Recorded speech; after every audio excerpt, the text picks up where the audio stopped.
기다려. 백가흠. 지난밤 가까스로 추위를 모면한 사람들이 하나둘 공원으로 모여들었다. 이른 아침 마림공원은 모여든 사람들로 금세 부산해졌다. 사람들은 서로 눈을 마주치는 것을 꺼렸고 먼저 밥을 먹으려고 서두르지도 않았다. 언제나 준비된 음식은 남았으므로 줄을 설 필요도 없었다. 공원을 어슬렁거리다가 밥을 타는 사람이 없으면 슬쩍 배식구 앞으로 가 얼쩡거리면 그게 암묵적인 차례였다. 자원봉사자들도 길게 눈길을 주거나 위로의 말을 건네지 않았다. 동정의 눈길은 오히려 사람을 쫓는 결과를 낳았다. 자원봉사자들이 무심하게 국에 밥을 말아 탁자에 올려놓으면 사람들은 누가 가져갔는지 모르게 슬그머니 밥을 채가곤 했다. 사람들은 자기 밥그릇을 들고 조용히 공원 여기저기에 자리를 잡았다. 서로 등을 돌리고 선 채로 먹는 사람들이 대부분이었다. 차디찬 바닥에 옹기종기 둘러앉아 밥을 먹는 사람은 아무도 없었다. 자원봉사자들이 마련한 스티로폼 자리는 무용지물이 되어 사람들이 서 있기만 비좁게 만들었으므로 며칠 만에 치워졌다. 사람들은 서로 아무 말 없이 조용히 밥을 먹고 어딘가로 사라졌다. 언제나 마림공원 무료 급식은 30분도 안 되어 끝이 났다. 제가 왜 할아버지를 따라가야 돼요? 나 나쁜 사람 아니요. 며칠째 보니까 불쌍해서 그러지. 연주는 벤치에 앉아 몸을 떨며 무료 급식소가 사라진 자리를 멍하니 쳐다보았다. 연주는 며칠째 아침이면 마림공원을 찾아왔지만 선뜻 급식소에서 밥을 탈 용기가 나지 않았다. 실제로는 그곳이 무료 급식소인지도 알지 못했다.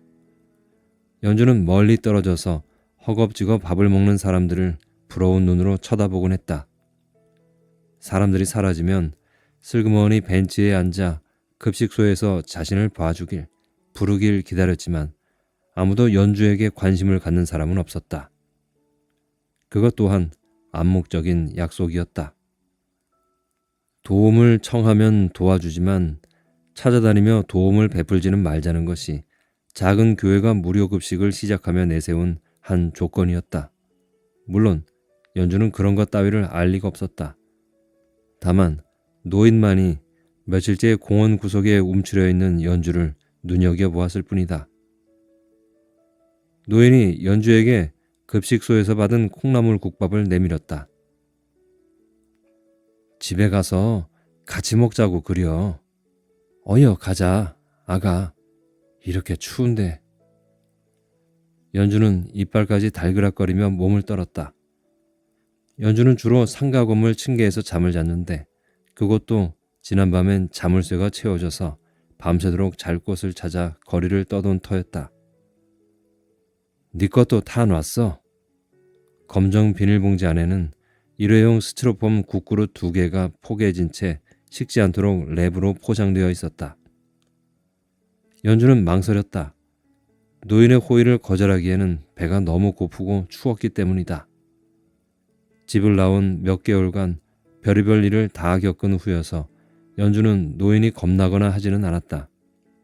다만 언제나 그랬듯이 호의를 가장한 탐욕스러움이 연주의 신경을 살짝 긁었을 뿐이다. 연주는 어떻게 되든 상관없다고 생각했다. 기껏해야 한번 자주면 되겠지 하는 마음이 드니 오히려 가뿐했다. 날이 밝았지만 추위는 여전했고 무엇보다 날밤을 꼬박 새우기에 연주는 너무 어렸다. 쏟아지는 졸음을 연주는 참을 수가 없었다. 할아버지 집 멀어요? 아니요. 바로 저 골목으로 조금만 올라가면 돼요. 아가, 얼른 일어나자. 몸에 얼음 배기겠다. 연주가 떨리는 몸을 주체하지 못하며 겨우 고개를 들어 공원 맞은편 언덕배기에 빼곡한 집들을 바라보았다. 연주는 천천히 일어나 노인을 따라 나섰다. 노인은 비닐봉지가 흔들리지 않도록 조심하며 앞장서 걸었다. 천천히 좁은 골목을 들어서는 노인의 굽은 어깨가 언뜻 으쓱거리는 것처럼 보였다. 연주가 노인의 집에 얹혀 산 지도 한 달이 지났다. 연주의 얼굴은 작은 접시보다도 작았다. 유난히 큰 눈만 껌뻑이며 일을 마치고 돌아온 노인을 앉혀놓고 연주는 물었다. 할아버지, 왜 나한테 잘해줘? 집에는 안 돌아갈 테여? 어른들 걱정할 것인디. 솔직히 나한테 바라는 거 있지?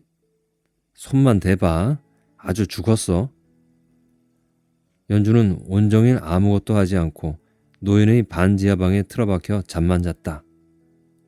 노인의 집으로 들어온 지 한 달이나 지났지만 연주의 생활 패턴은 전혀 달라질 기미가 보이지 않았다.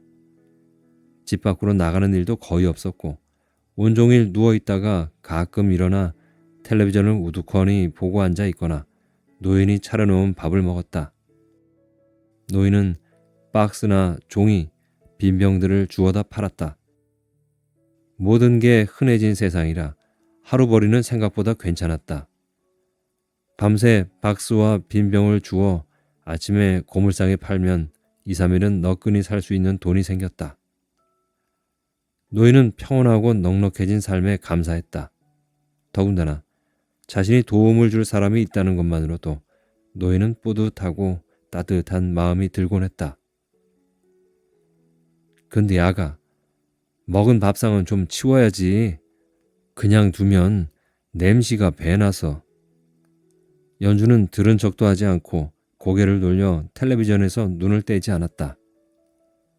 오래된 14인치 컬러 텔레비전에서는 9명으로 이루어진 남성 댄스 그룹이 현란한 춤솜씨를 선보이고 있었지만 사람의 얼굴도 분간이 힘들 정도로 화면은 흐릿했다.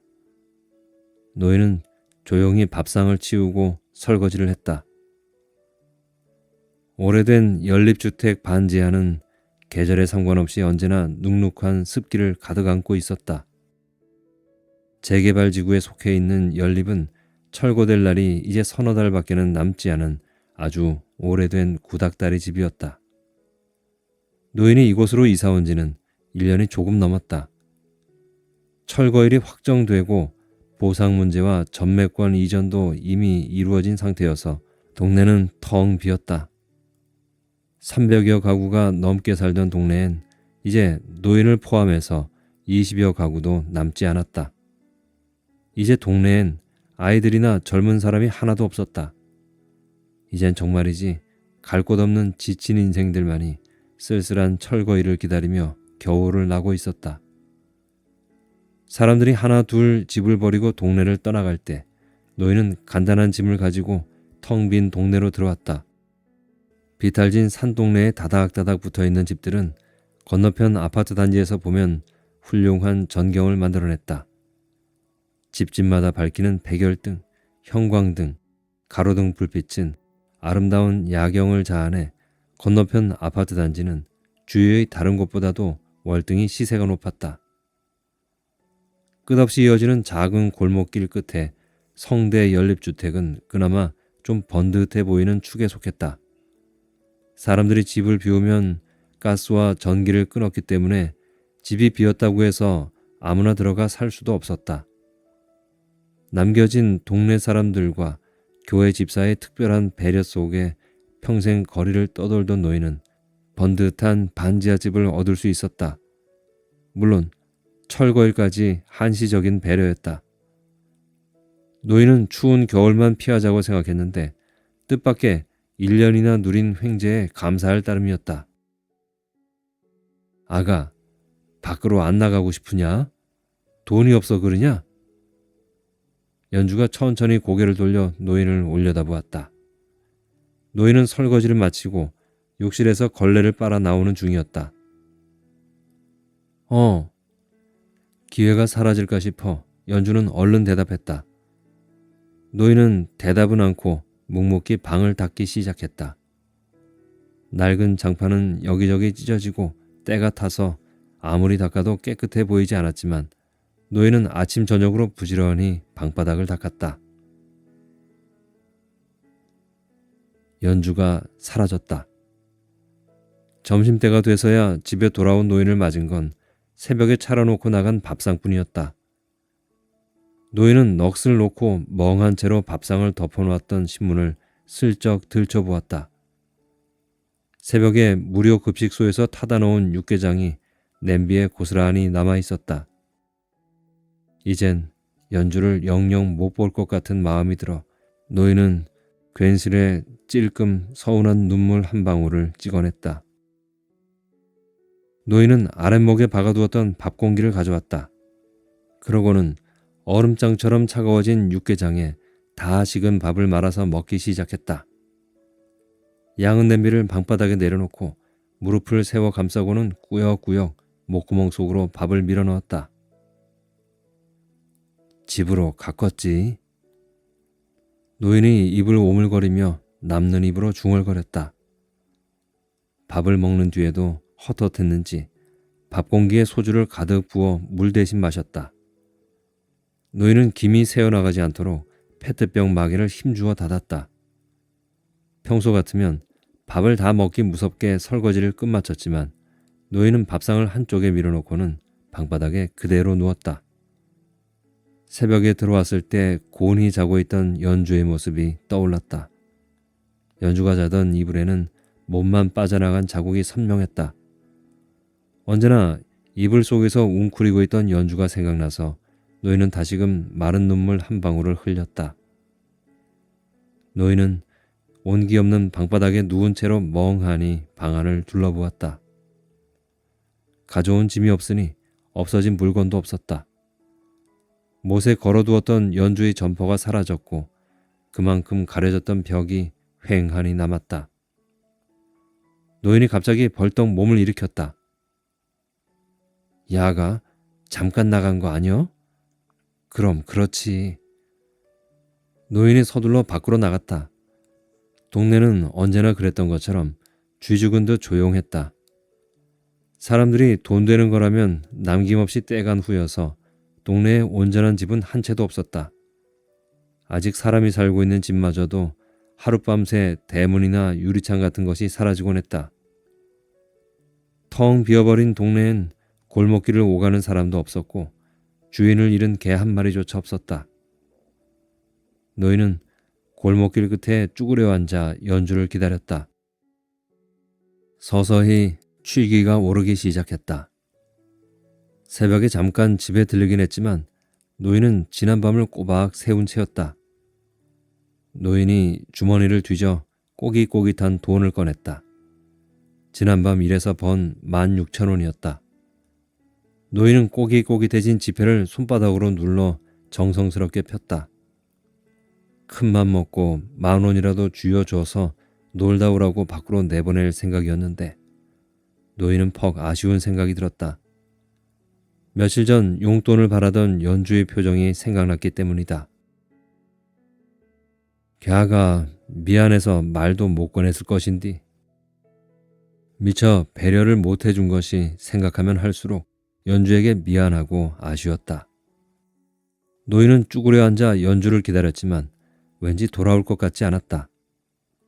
노인은 꼼짝도 하지 않고 흉물스럽게 남아버린 빈집들만 우두커니 오래도록 바라보았다. 겨울 하늘은 노인이 잠깐 잠든 사이에 순식간에 태양을 거두어 갔다. 노인은 잠에서 깨고서도 한참 동안을 누운 채로 깜깜한 창문만 멍하니 쳐다보았다.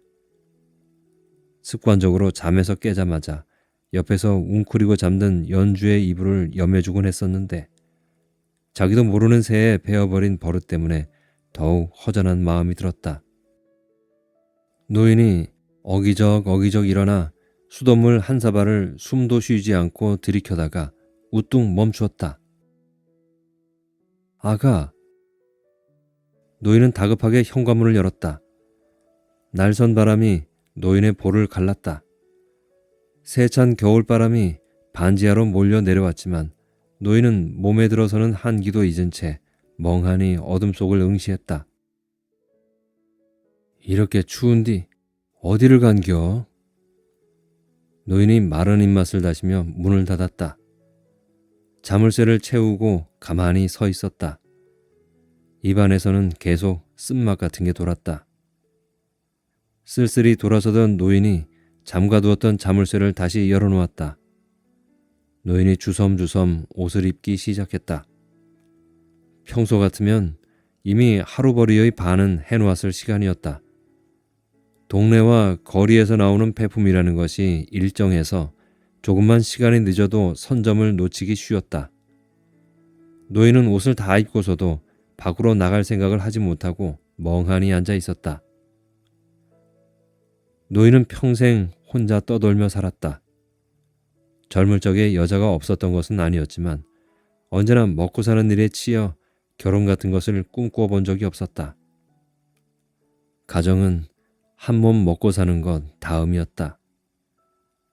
노인의 기억 속엔 아주 어릴 적부터 부모가 없었다는 것과 그것으로 인해 아주 어릴 적부터 거리를 떠돌며 하루하루를 힘들게 살았다는 것이 전부였다. 가족이라는 것은 단지 부러움의 대상이었지 자신에게 절실한 것은 아니었다. 성인이 되어서도 다른 사람들은 같은 막노동을 하면서 장가도 가고 아이들도 낳아 작은 집이나마 마련했지만 노인은 그 어떤 것도 쉽지 않았다. 벌이는 언제나 한 달치 월세와 세 끼 밥을 먹는데도 모자람이 많았다. 가족이나 사랑, 그런 것보다도 노인은 돈이 있으면 행복했다. 편하게 잘 수 있는 방 한 칸과 세 끼의 밥, 그것이 평생 행복의 유일한 조건이었다. 노인에게도 행복했던 시절이 있었다. 건설붐이 일어 일손에 대한 대우가 좋았던 시절이다. 공사장에서 장기 기숙하며 일한 결과 유일하게 몇 년 일한 돈이 모아졌다. 매일 열리는 화투판만 조심하면 되었기 때문에 그쪽으로는 얼씬도 하지 않았다. 노름으로 인부들은 돈이 떨어지면 일당으로 받은 부표까지 되팔아 노름을 했다. 당시 월급은 일당으로 부표를 나누어 주고 월말이나 공사가 끝나면 돈으로 바꾸어주는 시기였으니 인부들이 가진 현금은 부족할 수밖에 없었다. 노인은 현금이 부족한 노름꾼들에게 부표를 싼 값에 사들여 많은 돈을 모았다. 몇 년 새 번듯한 집 전세금 정도가 모아졌다. 처음 만져보는 목돈이라 돈 간수하는 게 매일 일이었지만 노인은 처음으로 희망 같은 것이 생겨서 마냥 싱글벙글거렸다. 사는데 그렇게 많은 돈이 필요치 않았으므로 어디에 쓸지 노인은 고민스러워졌다. 현금을 매일 껴안고 다니기도 여간 불편한 것이 아니었다. 그러나 행복한 고민은 며칠 가지 못했다. 그해 처음 생긴 경마장을 구경 갔다가 일주일 만에 한 푼도 남김없이 돈을 모두 날려버렸기 때문이다. 노인은 매일 베팅을 하며 속으로 어떻게 모은 돈인디 하며 탄식했다. 잃은 돈을 아무리 잊으려 해도 잊어지지가 않았다. 힘들게 벌었으니 잃은 돈에 대한 애착도 심하게 마련이었다. 그러나 무엇이든 애착이 심하면 그만큼 잃기 쉽다는 것을 노인은 몇십 년이 지난 후에야 깨닫게 되었다. 노인이 입었던 옷을 도로 벗기 시작했다. 도무지 일하러 나갈 마음이 생기지 않았다. 지금 나간다 해도 공칠 게 분명하기도 했지만 무엇보다 일 나간 새에 연주가 돌아올지도 모른다는 생각이 들어서였다. 노인은 갑자기 돌아올 연주를 위해 밥을 짓고 싶어졌다. 그러면 꼭 밥을 먹으러 돌아올 것만 같았다. 노인은 조용히 쌀을 씻기 시작했다. 노인의 쌀 씻는 소리가 서걱서걱 칼 같은 겨울바람 소리를 잠재웠다. 왜 이리 오랜만에 오셨어요? 어디 아프셨어요? 그냥 뭐시기 일이 좀... 일주일 만에 마림공원 무료급식소에 나타난 노인에게 한 자원봉사자가 살짝 아른 체를 했다. 노인은 혹 일 나간 새에 연주가 돌아올까 싶어 일도 나가지 못하고 밤낮없이 온종일 허물어져가는 동네만 바라보며 지냈다. 노인이 마음을 다잡고 일을 나가기 시작한 것은 생각지도 못한 일을 알고 난 후였다. 노인은 찢어진 장판 밑에 하루하루 번 돈을 모아 놓았는데 그제 방을 닦다가 돈이 모두 없어졌다는 것을 알게 되었다. 노인은 속으로 차라리 잘 됐다 생각했다. 그래도 돈을 가져가면서 편지 한 장 남기지 않은 것은 좀 서운하기도 했다. 지난밤 노인은 일주일 만에 자리를 털고 일을 나갔다. 그새 세워두었던 리어카 바퀴가 바람이 빠져버려 노인은 밤새 애를 먹었고 폐품도 거의 줍지 못했다. 밤새 공친 유난히 허기진 날이었다. 자원봉사자가 2그릇의 국밥을 탁자에 내놓자 노인은 한 그릇만 슬그머니 가져온 비닐봉지에 담았다. 양이 줄어서. 노인이 쑥스럽게 말을 흐리면서 재빨리 몸을 돌려 발걸음을 재촉했다. 노인은 골목길에 들어서자 속도를 줄이고 천천히 걷기 시작했다. 어둡고 좁은 골목길 끝을 무심히 바라보았다. 그새 또 가로등이 없어져서 먼 가로등 불빛을 보며 조심히 발걸음을 옮겼다. 군데군데 아직도 동네를 떠나지 못한 사람들의 집이 보였다.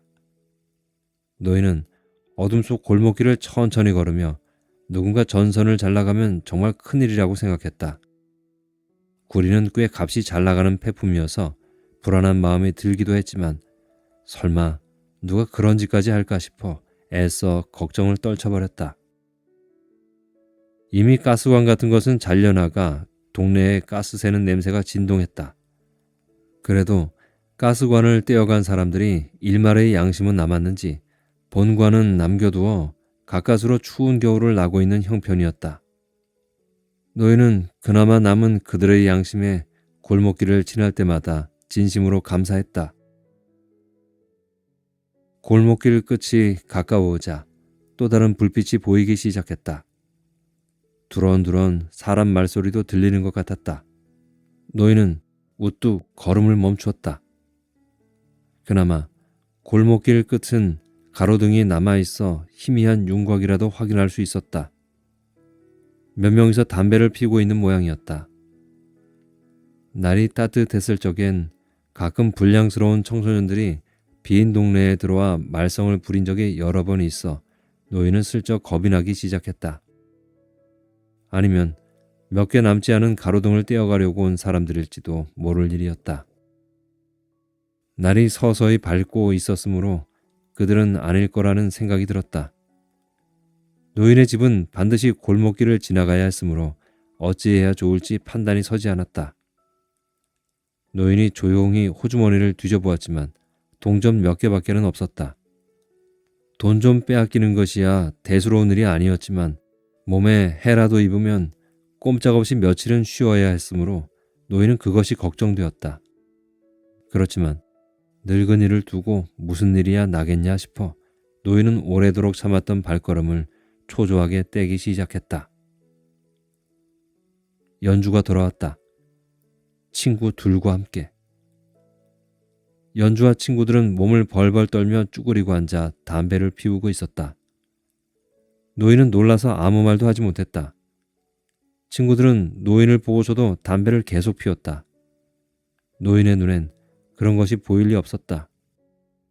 기쁘고 흥분해서 오직 연주만 놀란 눈으로 바라보았다. 미안해, 할아버지. 말도 없이 나가서. 괜찮여. 괜찮여. 노인은 어안이 벙벙했다. 놀라고 기뻐서 눈물이 찔끔 눈가에 맺혔다. 나 추워. 연주가 이빨을 달그락거리며 몸을 떨었다. 미안타, 내가. 노인네가 주책 없이 너 올 줄도 모르고 문을 잠그고 나갔구만. 친구들이야. 그제야 노인은 연주 옆에 어정쩡하게 서 있는 친구들을 둘러보았다. 연주와 비슷한 또래의 두 아이가 노인을 보며 동시에 까딱 고개를 숙였다. 그려. 얼마나 추워. 어여 가자, 아가. 노인은 서둘러 연주를 감싸며 앞장서고 친구들이 뒤를 따랐다. 노인은 연주가 돌아온 것이 꼭 꿈만 같아서 연주의 차가운 등을 갈라진 손으로 살짝 보듬어 보았다. 아이들이 돌아온 지 열흘이 지났다. 땅딸막하고 뚱뚱한 아이가 17 현숙이었다. 현숙은 삼총사 중에서 가장 나이가 많아 언니 노릇을 하곤 했다. 두 아이는 현숙의 지시에 언제나 대꾸 없이 절대 복종했다. 은영은 나이에 비해 꽤 성숙한 티를 내는데 그게 현숙에게 미움을 사곤 했다. 연주와는 2살, 1살 차이가 났지만 연주는 그녀들에 비하면 아직 아무것도 모르는 완전 어린애였다. 셋은 일정한 시간에 화장을 하고 외출을 했다. 주로 노인이 자고 있을 때 외출했다가 노인이 일을 나간 후에 슬그머니 집으로 기어들어왔다. 노인은 늙음하게 복이 터졌다고 생각했다. 따뜻한 집이 있고 자기를 기다려주는 아이들이 있고 당분간 굶을 걱정이 없으니 비로소 이런 것이 행복이 아닌가 생각했다. 행복의 조건인 집과 돈이라는 것도 가족이 있을 때 더욱 그 가치가 빛난다는 것을 이제 겨우 어렴풋이 알 것만 같았다. 가족의 탄생. 노인은 뭐라도 해주고 싶어서 아이들 곁을 떠나질 못했다. 일 안 나가? 왜 이렇게 찐따를 붙어? 짱나게. 현숙이 퉁명스럽게 내뱉었지만 노인은 못 들은 척 묵묵히 방을 닦았다. 아이들이 내뱉는 싫은 소리도 정겹게 들리고 귀엽기만 했다. 니네 할아버지 원래 저래? 노인은 일하는 시간을 바꾸려고 마음먹었다. 아이들과 함께할 시간이 부족했기 때문이다. 물론 밤에 일하는 것보다 벌이는 신통치 않았지만 새 아이를 보고 있는 게 그보다 좋았다. 물론 현숙이라는 아이는 나이답지 않게 되바라지고 퉁명스러워 마음에 꼭 들어차는 것은 아니었지만 연주와 비슷한 환경과 처지가 불쌍하게 생각되어 노인은 좋은 마음을 가지려고 애썼다. 하루아침에 새 아이의 가장이 된 것이 그리 나쁘게 생각되지는 않았다. 노인이 버는 돈이라는 게 한 달에 50여만 원 정도였지만 내 식구가 먹고 자는 데는 부족함이 없으리라는 생각이 들었다. 아이들은 하루에 2끼밖에는 먹지 않았고 아침은 무료 급식소에서 넉넉히 받아 먹으면 됐으니 노인은 하루에 1끼 정도만 아이들을 챙겨주면 될 일이었다. 화투나 한판 치자. 현숙이 담요를 판판히 깐 다음 누워있는 두 아이를 일으켜 세웠다. 나 하기 싫어. 돈도 없고. 외상으로 해. 판을 깔자마자 연주는 바짝 붙어 앉았으나 은영은 등을 돌려 돌아 누웠다. 두툼한 볼에 가려 가늘게 찢어진 현숙의 눈이 반짝 은영을 째려보았다. 연주야, 문 닫아. 연주가 잽싸게 일어나 방문을 조용히 닫았다. 설거지를 멈추고 뒤돌아보던 노인과 잔뜩 겁먹은 연주의 눈이 잠깐 마주쳤다. 현숙은 문을 닫자마자 날쌔게 달려들어 은영을 깔아뭉갠 다음 이불을 덮어 씌웠다. 다리 잡아. 연주가 발버둥 치는 은영의 다리를 어정쩡하게 잡았다. 현숙은 은영의 배에 걸터앉아 무차별적으로 주먹을 날리기 시작했다. 네가 요즘 들 맞아서 개긴다 했어. 이런 씨발. 현숙은 주먹을 날릴 때마다 말을 끊어 같이 날렸다. 입술을 앙 다물고 숨을 코로 거칠게 내뿜으며 주먹질을 멈추지 않았다. 은영이 고함을 지르며 어떻게든 빠져나오려고 애썼지만 현숙의 완력을 능가하지 못했다.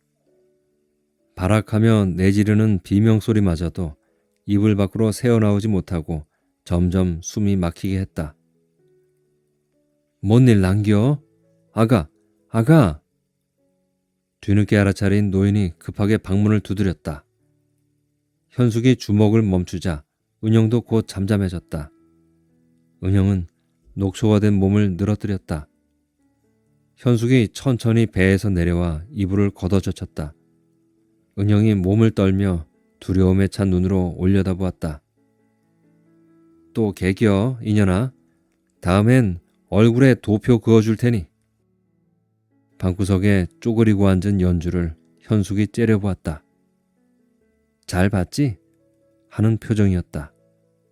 연주가 눈을 피해 조용히 고개를 숙였고 현숙은 방문을 활짝 열어젖히고 밖으로 나갔다. 왜들 그러냐? 가족끼리. 노인이 다급하게 들어와 늘어진 은영을 일으켜 세웠다.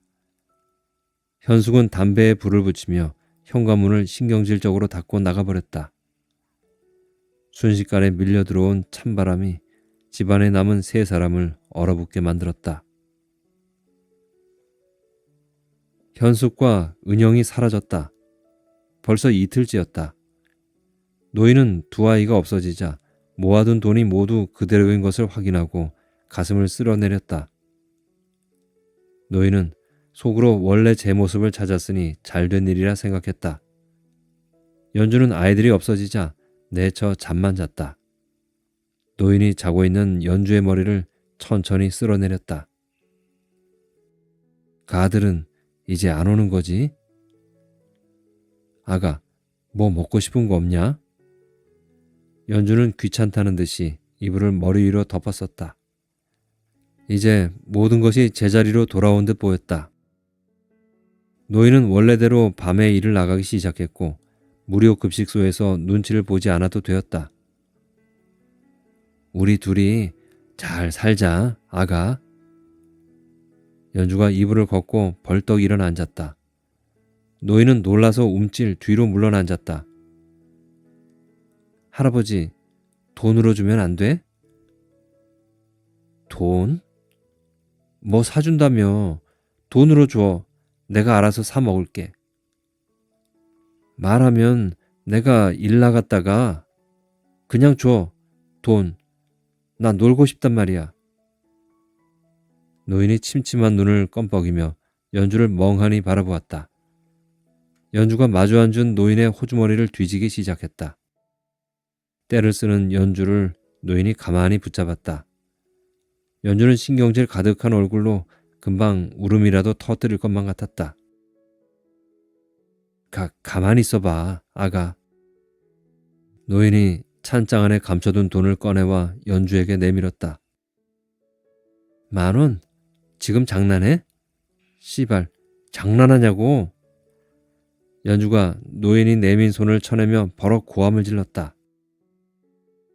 노인은 머쓱해져서 방바닥에 떨어진 지폐를 주워 이번엔 2장을 연주에게 내밀었다. 치사하고 쫀쫀하게. 연주가 냅다 노인이 내민 돈을 채더니 바쁘게 외출 준비를 시작했다. 아가, 추운 게 옷 따뜻하시 입고. 상관마, 돈도 조금 주는 게. 노인은 방 한가운데 서서 신경질적으로 이리저리 왔다 갔다 하는 연주를 멍하니 쳐다보기만 했다. 노인이 내민 돈은 지난밤 벌어들인 전부였다.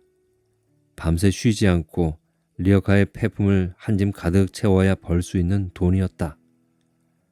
연주는 바람같이 사라졌다. 고맙다는 말도 없이. 노인은 다른 날보다 일찍 거리에 나섰다. 연주가 나간 후에 노인은 한참을 앉아서 셈을 했는데 갑자기 걱정이 되기 시작했다. 연주에게 준 돈이 문제가 아니라 지난번 연주가 가지고 나간 돈과 한 달여 넘게 마음고생하며 일을 쉬고 또 아이들이 돌아오고 열흘 넘게 일을 게을리한 것이 문제였다. 모아놓은 돈을 세어보니 여유가 하나도 남지 않았다. 노인은 마음을 다져먹었다. 한 가정의 가장이라고 생각하니 열심히 일해야겠다는 각오가 저절로 생겨났다. 아직 해가 지려면 멀었는데 노인은 리어카를 밀고 폐품을 주우러 나갔다. 오늘부터는 리어카 2짐을 해야만 했다.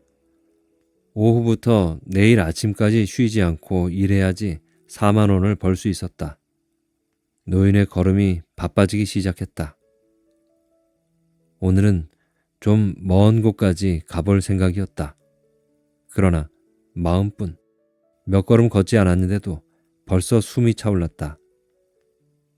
노인은 잠시 리어카를 놓고 바닥에 앉아 시원찮은 다리를 쉬며 숨을 골랐다. 아이들이 돌아왔다. 연주와 현숙과 은영, 그리고 그녀들의 친구들까지 6. 밤새 술을 마셨는지 집안 여기저기 소주병이 굴러다녔다. 집으로 들어오기 전 집 앞에 세워진 오토바이를 보고 무슨 일인가 싶었는데 아마도 데려온 남자아이들의 것인 모양이었다. 좁은 방 안에 아이들은 둘씩 짝을 이루어 자고 있었다. 방구석 하나씩을 차지하고 이불을 머리 위로 덮어쓴 채로 잠들어 있었다. 방 한가운데는 그들이 먹다만 안주며 소주병들이 어지럽게 놓여 있었다. 노인은 할 말을 잃고 멍하니 자고 있는 아이들을 바라보았다. 노인은 발밑에 떨어져 있는 여자아이의 속옷에 시선을 놓아버렸다. 아가, 이게 뭔 일이여? 노인이 더듬더듬 말해보았지만 누구 하나 일어나는 아이가 없었다. 노인은 아직 어린애들이라고만 생각했는데 당돌한 어른 흉내에 당황해서 어찌할 바를 몰랐다. 노인은 찬찬히 연주가 어디 있는지 살폈다. 아직 아가들이 뭔 일이여? 노인은 한숨처럼 중얼거리며 문 옆에서 자고 있는 아이들의 이불을 슬쩍 들춰보았다. 현숙과 한 남자애가 서로 등을 돌리고 자고 있었다. 두 아이 모두 하의만 벗은 채였다. 노인은 갑자기 겁이 나기 시작했다. 순진하고 착하기만 한 연주가 못된 아이들을 만나서 물들어 버린 것만 같은 생각이 들었다. 아가, 아가! 노인이 다급하게 연주를 불렀지만 어느 누구 하나 미동도 하지 않았다. 아이들은 만취 상태로 잠든 지 얼마 안 된 듯 했다. 노인은 겁이 나고 다리가 후들거려서 이젠 이불을 들출 수도 없었다. 큰 소리로 부르며 아이들을 흔들어 보았지만 아이들은 잠에서 깨지 못했다. 노인은 무릎을 꿰고 우두커니 앉아 아이들이 깨기를 기다렸다. 몸은 천근만근 무겁기만 했다. 어제 오후부터 아침까지 쉬지 않고 거리를 헤맸지만 그가 벌어온 돈은 고작 10,000원이 조금 넘었다. 모르는 동네에 나갔다가 봉변까지 당한 하루였다. 트럭을 몰고 다니며 아파트 단지를 훑는 젊은 넝마들이었는데 그 동네에서 줍지 않은 박스며 유리병까지 모조리 압수를 당한 것에 분이 풀리지 않는 하루였다. 너희들도 우리 동네에 와서 가스관까지 떼어가지 않았느냐며 항변을 해보았지만 어쩔 도리가 없었다. 버려지는 쓰레기에도 이미 임자가 정해져 있는 세상이니 이제 노인은 무얼 해먹고 살아야 할지 아득하기만 했다. 노인은 혹 아이들이 깨지 않나 5분에 한 번씩 방을 들여다보았지만 아이들은 아주 깊은 잠에 빠져 하루를 보내고 있었다. 누구의 전화인지 모르게 계속 전화벨이 울려댔지만 아이들은 그 소리마저 듣지 못했다. 노인은 차디찬 거실 바닥에 이불도 없이 모로 누웠다. 가시지 않는 한기가 여전히 몸을 떠날 줄을 몰랐다. 노인이 일어났을 땐 이미 밖이 어둑해져 있었다. 잠깐 눈을 붙인 것 같은데도 한나절이 지나 있었다. 노인은 서둘러 일을 나가야 했지만 몸이 말을 듣질 않았다. 차디찬 바닥에서 잔 것이 몸을 더욱 힘들게 했다. 관절마다 뻣뻣하게 굳은 느낌이 들었다. 노인은 힘겹게 일어나 방을 들여다보았다. 여전히 아이들 모두 자고 있었다. 세워두었던 술병이 엎어져 이불이며 방바닥은 소주로 흥건했다. 웬만해선 화를 내는 법이 없는 노인도 화가 나기 시작했다. 이제들 일어나! 노인이 벼랑간 고함을 버럭 질렀다. 아이씨, 누구세요, 할아버지는? 남자애 하나가 일어나자 잠들어 있던 나머지들도 부스스 눈을 뜨고 쳐다보았다. 아이 짱나! 현숙이 일어나더니 꽝 문을 닫고 잠가버렸다. 노인은 화들짝 놀라 뒷걸음질만 쳤다. 이제 일어나서 밥 먹어야지, 아가. 노인이 힘없이 문에 대고 말했지만 안에서는 키득거리는 소리만 들렸다. 누구야? 쟤네 할아버지. 우리 할아버지 아니라니깐. 근데 괜찮냐? 이런 쓰라바시. 난 죽었다. 몇이냐 지금? 괜찮어. 원래 착해, 할아버지. 야, 짱깨.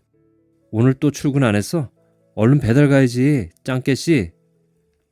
닥쳐, 이 씹새야. 가스 남은 거 있냐? 저거 커서 뭐가 될는지 몰라. 일어나면서부터 가스 불 생각부터 하냐, 인간이. 저건 커봐야 뽕쟁이지. 그럼 넌 16 먹어서 벌써 그렇게 남자 밝히니 뻔하시겠네. 아, 배고파. 라면 없어? 니네 집? 우리 집 아니라니깐. 그럼 누구네 집이야 도대체? 저 할아버지 집인데 원래 주인도 아냐. 노인은 아이들이 무슨 말을 하는지 잘 알아들을 수 없었다. 닫힌 방문 앞에서 어쩔 줄 모르고 가만히 서 있었다. 할아버지! 안에서 노인을 부르는 소리가 들리며 문이 살짝 열렸다. 노인은 열린 방문 사이로 비죽 얼굴을 내밀었다. 여기 라면 6개. 난 2개. 나도. 에이, 여기 라면 모두 10개. 노인은 무슨 말인지 알아듣지 못한 듯 열린 방문 사이로 침침한 눈만 껌뻑였다. 배고프다고 우리. 현숙이 일어나 앉으며 퉁명스럽게 내뱉었다. 이불 사이로 살짝 두툼한 허벅지살이 드러났다. 노인은 얼른 시선을 피했다. 국밥이. 싫다고. 라면 먹고 싶다고. 아가. 노인은 현숙의 말을 무시하고 연주를 불렀다. 연주는 귀찮다는 듯이 이불을 머리 위로 덮었었다. 연주가 먹고 싶은데 내가 대신 얘기하는 거야. 라면이 없는디. 없으면 얼른 가서 사다 끓이면 되지. 도대체 할아버지는 하는 일이 뭔데? 문틈에서 노인의 얼굴이 슬그머니 사라졌다. 말이 너무 빠르고 퉁명스러워서 하나도 귀에 들어오지 않았다. 노인의 얼굴이 사라지자 현숙이 발로 문을 차서 꽝 소리나게 닫았다. 방 안에서 깔깔거리는 웃음소리가 방문을 넘어와 노인의 귀를 간지렸다. 노인은 말없이 라면을 사러 밖으로 나갔다. 어기적 골목길을 내려가기 시작했다. 호주머니에 밤새 번 10,000원이라도 있어 다행이라고 생각했다. 연주의 친구들이니 그쯤의 대접은 당연한 것이라고 생각했다. 겨울이 지나고 있었다. 7이나 되는 식구가 반지하 작은 집에서 겨울을 나고 있었다. 할아버지, 오늘 점심은 피자가 어때? 우리는 그렇게 하기로 결정했는데. 한 남자애가 말하자 할아버지는 순순히 지난밤 벌어온 돈을 주섬주섬 꺼내 주었다. 노인은 남자아이들의 이름이 도무지 외워지지 않았다. 그게 그놈 같아서 노인은 언제나 이름과 얼굴이 헷갈렸다. 내가 누구라고 그랬지? 남자애들이 물을 때면 노인은 아예 말을 모르는 사람처럼 흐릿한 눈만 껌뻑였다. 노인은 남자애들이 장난치고 있는 줄을 꿈에도 생각지 못했다. 남자애들은 언제나 이름을 바꿔 말해서 노인을 골려먹고 있었다. 노인은 6아이들의 먹을거리를 대느라 허리가 휠 지경이었다. 하루에 20시간씩 쉬지 않고 일해도 식욕 왕성한 6아이들의 끼니를 대기에는 역부족이었다. 아이들은 매일같이 피자나 햄버거, 치킨이나 라면 같은 것으로만 끼니를 때웠다. 노인은 이제 지친 몸을 누일 공간도 없었다. 보일러가 들어오지 않는 부엌 한 귀퉁이에 이불도 없이 주워온 박스를 두툼하게 깔고 잠깐씩 새우잠을 자고 일을 나갔다. 한 집에 살았지만 언제나 아이들에 둘러싸여 있는 연주와 말 한마디 나누기도 힘들었다. 그래도 노인은 기분이 나쁘지 않았다. 멀리서 연주를 보고 있거나 방에서 들려오는 목소리를 들으면 이상하게 힘이 나고 마음이 편안해졌다. 점점 따뜻해지는 날씨 때문에 노인은 걱정이 앞섰다. 그만큼 철거일이 가까워지고 있기 때문이었다. 노인은 2년 동안 힘들게 100만 원을 모았다. 따로 집세가 나가지 않았기 때문에 가능했다. 돈은 이사할 집의 보증금으로 쓸 생각이었다. 노인은 밤마다 일하면서 틈틈이 이사갈 만한 동네를 알아보는 중이었다. 연주만 데리고 이사를 하는 게 속으로 아이들에게 미안하긴 했지만 그렇소도 어쩔 수 없었다. 남자애들이야 어떻게 됐건 연주가 좋아하는 여자애들만이라도 같이 살 방을 알아봤지만 노인이 가진 능력 이상이었다. 날이 갈수록 아이들이 노인에게 요구하는 것은 많아졌다. 매일 벌이로 아이들의 요구를 들어주는 것도 한계에 다다랐다. 연주와 현숙의 신경질은 날이 갈수록 심해졌다. 연주는 투정 부리는 것도 밉지 않았지만 현숙은 달랐다. 연주는 타이르면 곧 포기하고 돌아섰지만 현숙은 어떻게 해서든 원하는 것을 얻어내고야 말았다. 집안 이곳 저곳을 뒤지며 노인에게 갖은 쌍욕을 퍼부어댔다. 피자를 사준 지 얼마 되지 않았는데 또 현숙은 노인에게 돈을 달라며 떼를 썼다. 하여튼 엉큼한 놓친네. 내 이럴 줄 알았다니까. 있으면서 왜 거짓말을 하는 건데? 현숙이 욕실 안에 숨겨둔 돈을 찾아가지고 나왔다. 노인에겐 가끔 횡재수가 있는 날이 있었다. 사람들이 가전제품이나 건축자재 같은 것을 재활용품으로 내놓았을 때인데 그것으로 버는 돈은 따로 모아두곤 했다. 현숙은 고추장 단지나 장판 및 하수관 같은 곳에 숨겨둔 돈을 들고 와서 노인 얼굴 앞에 흔들어댔다. 오 예. 아이들은 보물찾기의 승리자처럼 환호성을 지르며 돈을 들고 휑하니 나가버렸다. 노인은 아이들의 뒷모습을 허무하게 바라보았다. 멍하니 앉아있는데 뭔가 놓고 나갔는지 연주가 다시 들어왔다.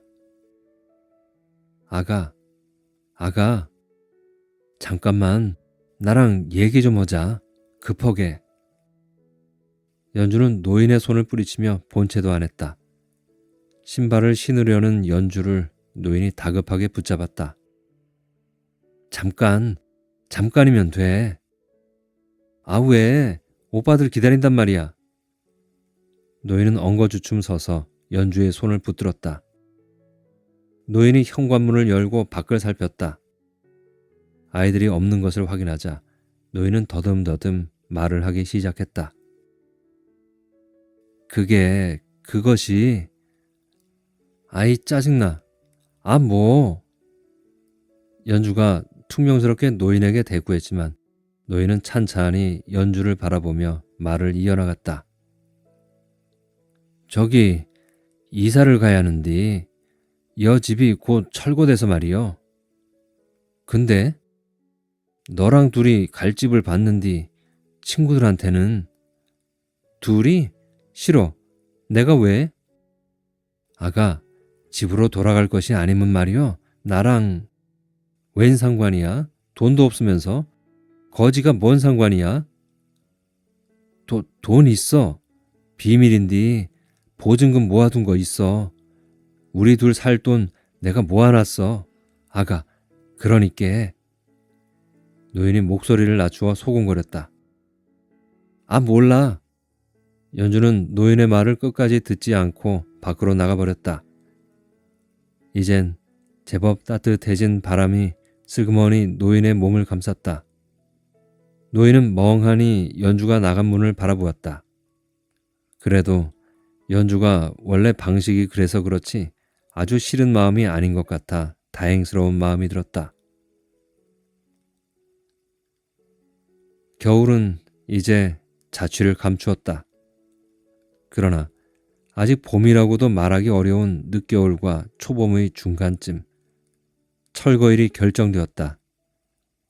일을 마치고 돌아와 보니 문 앞에 작은 통지서가 붙어 있었다. 너무 갑작스러워서 노인은 어지럼증 같은 것이 밀려왔다. 아이들은 아랑곳하지 않고 초저녁부터 거나한 술판을 벌였다. 아이들의 닭달에 못 이겨 족발을 사다 준 것이 1시간쯤 전이었다. 처음부터 그랬지만 노인의 말이라곤 눈꽃만큼도 관심이 없는 아이들이었다. 연주도 노인이 처음 봤을 때보다 많이 변해 있었다. 제법 여성다운 티가 나기 시작했고 성격은 전보다 훨씬 신경질적으로 변했다. 외모는 점점 은영을 닮아가고 성격은 현숙을 닮아가는 것 같았다. 철거일은 사흘 후였다. 아이들은 아는지 모르는지 철없이 어른 흉내내기에 바빴다. 노인이 문가에 슬쩍 걸터앉아 아이들이 버리는 술판을 쳐다보았다. 아, 왜? 할아버지도 먹고 싶어? 사줬다고 티내는 거야? 아니요. 그런 게 아니라 내가 할 말이 있어서. 아, 뭐? 담배 피우지 말라고? 술 먹지 말라고? 알았어. 알았으니까 일이나 나가. 아이들은 다시 웃고 떠들며 빠르게 술잔을 비웠다. 집을 내일 모레 철거한디야. 그니께 니들도 이제 집으로 돌아가라고. 돌아갈 집이 우리가 어딨어? 장난해 지금? 아이들은 아무 상관없다는 듯이 여전히 웃고 떠들며 부산스러웠다. 이사 간대 할아버지. 돈도 있대. 연주가 무심코 내뱉은 말에 일순 조용해졌다. 너도 가? 아니, 몰라. 배신자. 그래만 봐. 씨발. 할아버지 혼자 가. 연주는 우리랑 다닐 거야. 노인은 무슨 말을 하려다가 입을 다물어 버렸다. 근데 돈이 있다고? 현숙이 한참 후에 되물었다. 노인은 뭔가에 댄 것처럼 화들짝 놀라며 머리와 양손을 설레설레 흔들었다. 없어. 무신 돈이. 노인은 황급히 자리를 떴고 아이들도 목소리를 죽이며 방문을 닫았다. 노인은 평소보다 일찍 일 나갈 준비를 서둘렀다. 아이들의 술판은 새벽이 다 가도록 끝날 줄을 몰랐다. 아침, 일을 마치고 집으로 돌아왔을 때 아이들은 둘씩 짝지어 잠들어 있었다. 노인은 토끼발로 다니며 널브러져 있는 술병과 쓰레기를 치웠다. 이젠 일상적인 일들이 돼버려 그리 놀랄 것도 신기할 것도 없었다. 노인은 술병과 쓰레기를 치우고 아이들의 이불을 여며주었다. 찬찬히 들여다보면 예쁘지 않은 아이가 없었다. 아직 어린애들이고 불우한 환경 때문에 철이 없는 것이 걱정스러울 뿐 심성이 곱지 않은 아이는 없는 것 같았다. 노인은 가만히 한 아이마다 이마를 짚어보고 쓰다듬었다. 아이들이 술에 취해 자는 날이면 언제나 노인은 한 아이마다 머리를 쓰다듬어 주곤 했다. 날이 훤히 밝자 노인은 힘겹게 잠을 청했다. 날씨가 제법 따뜻해져서 이젠 박스 위에서 어려움 없이 잘만 했다. 노인은 지난밤 이사할 집을 정해놓았다. 폐품을 넘기는 고물상에서 소개를 해주었는데 도시 외곽에 있는 비닐하우스 집이었다. 보증금은 없고 권리금만 100만 원인 것이 마음에 좀 걸리긴 했지만 지금 아이들 모두 데려갈 수 있을 만큼 큰 비닐하우스라는 말에 노인은 결정을 본 것이었다. 노인은 뿌듯한 마음에 오래도록 잠을 쉬 이루지 못했다. 누군가 등을 툭툭 발로 차는 바람에 노인은 잠에서 깨 벌떡 일어났다. 반지하집에 스타킹을 뒤집어 쓴 3인조 강도가 들었다. 노인의 목에 과도를 들이대며 돈을 요구했다. 노인은 곁눈질로 방 안의 아이들을 쳐다보았다. 남자애들은 집을 나간 지 이틀이 됐고 여자애들만 집에 남아 있었다.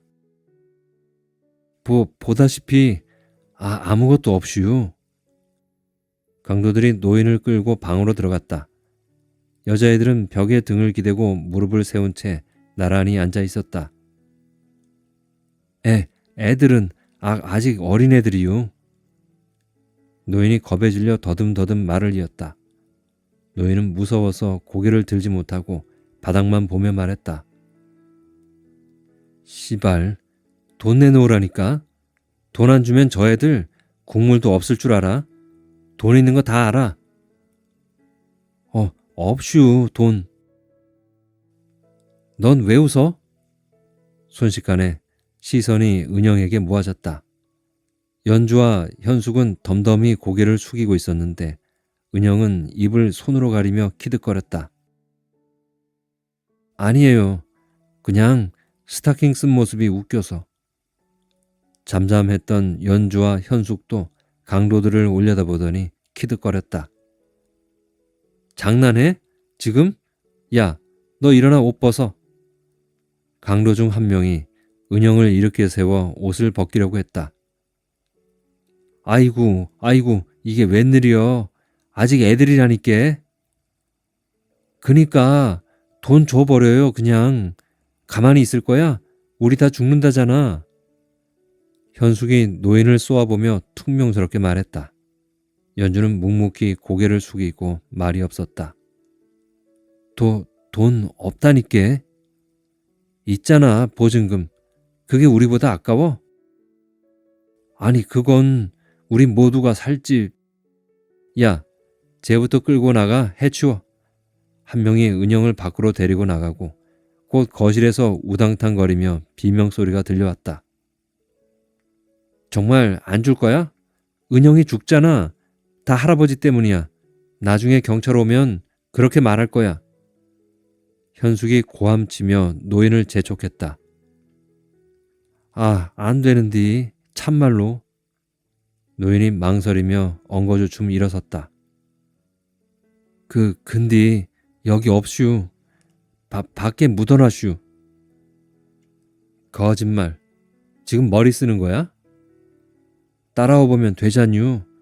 집 뒤 나무 밑에다가. 허튼 짓 했다간 알지? 강도가 노인의 목에 칼등을 바짝 붙였다.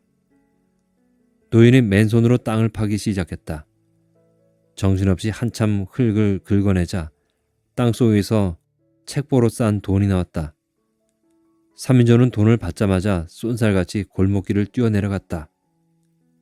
노인은 벌벌 떨리는 몸을 주체 못하며 집으로 들어와 아이들을 살폈다. 아이들은 태연하게 노인을 쳐다보았다. 어디 다친 데들 없자, 아가? 그래도 얼마나 다행이야. 돈이야 다시 벌면 되잖아. 현숙이 제법 어른스럽게 노인의 등을 토닥였다. 노인은 그 자리에 다리가 풀려 주저앉고 말았다. 철거날 아침. 원래 짐이 없었으니 싸고 말고 할 것도 없었다. 노인은 간소한 세간을 리어카에 실었다. 아이들은 철진한 겨울옷을 그대로 입고 있었다. 노인과 여자애들은 쭈그려 앉아 우두커니 철거하는 풍경을 바라보았다. 크레인에 매달려 있던 큰 구슬이 밑으로 떨어지자 낡은 빌라는 힘없이 주저앉았다. 이제 가자. 현숙이 말하자 아이들이 자리를 털고 일어섰다. 노인도 엉거주춤 따라 일어섰다. 어디로 가는겨? 아가, 집으로 돌아가는 거요? 노인은 아이들을 같이 데려갈 수 없는 처지가 한탄스럽고 미안하기만 했다. 우리가 알아서 할게. 잘 살아, 할아버지. 현숙과 은영이 돌아서 골목을 내려가기 시작했다. 골목 끝에 남자애들이 오토바이를 탄 채 기다리고 있는 모습이 보였다. 돌아서는 연주를 노인이 붙잡아 세웠다. 잘 갖고 있다가 꼭 필요할 때 써, 아가. 노인이 꼬깃꼬깃한 지폐 몇 장을 내밀자 연주가 얼른 받아 주머니에 찔러 넣었다. 안녕. 연주가 밝게 웃으며 노인에게 손을 흔들었다. 노인은 서운하고 아쉬워서 주책 없이 흐르려는 눈물을 참고 또 참았다. 근데 할아버진 어디로 가? 연주가 돌아서 물었다. 그게 나 말이여. 밥 타는 데 있을 거요. 거기 있을 거요. 맨날. 연주가 천천히 고개를 끄덕이더니 골목길을 내려갔다. 한 번도 뒤돌아보지 않았다. 노인은 리어카를 끌고 뛰다시피 골목을 내려갔다. 따뜻한 날씨가 고마웠다. 전철역도 있고 지하도도 있었다. 원래 그랬던 것처럼 노인의 집은 여전히 많았다.